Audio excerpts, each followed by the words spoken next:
Every phone manufacturer, including Apple, always has an entry-level phone in their series. Today, we're going to take a look at the one from Samsung. This is the Galaxy Grand Prime.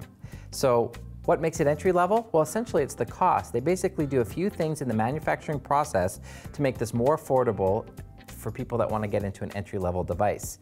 So instead of spending, upwards of $1,000 or more on a mobile phone, this is kind of unlocked under $300. Probably promoed free if you sign up with a carrier for a certain number of years. So let's talk about what it is about this phone. If you take a look at it in my hand here, first of all, we notice the screen size. It's 5-inch screen. So typically, a lot of the screens today we're seeing are much bigger, but at 5 inches, they're saving a little bit money on the screen. But at 5 inches, it's still a great looking screen. It is, and the way to really judge these budget-friendly phones is to put it in your hand and ask yourself, does it feel like a budget-friendly phone? And this doesn't. It actually feels a premium design. It is a little thicker than the typical Samsung phones that you see, and it looks like it's metal, but it's actually plastic, but they make it look like you have a metal design. A great thing about it is if you flip it over to the back, you can remove the plate.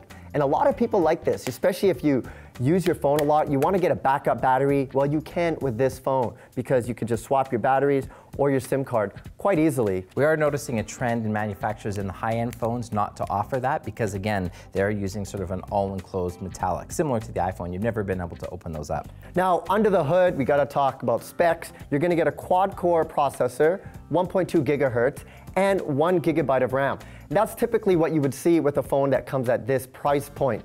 Another thing I should mention on here is that because it's Samsung, it's got the Samsung kind of layout. It's using the latest Android, Lollipop, but the TouchWiz is something familiar with anybody that's had a Samsung smartphone. This one's a little bit scaled down, so you're not going to get the multi-window feature that you typically get with the flagship phones. And that's basically the ability to have 2 apps open at the same time. Well, let me turn the phone around here and take a look on the back, and you can see that it also has the camera built in. So it has the 8-megapixel camera on the back. If I've turned it around and show the front, you can see that it's got the 5-megapixel camera on the front as well. So it has all of those features. And when we talk about the camera feature, let me just go into that app for 1 second and open it up and just go into the modes. They're really not skimping out. Yes, there's a few things in the higher end models that aren't available in the software, but as you can see here, there's great camera features. So again, as an entry-level device, a great camera, a great processor, lots of RAM, this thing is going to function and operate just quite nicely.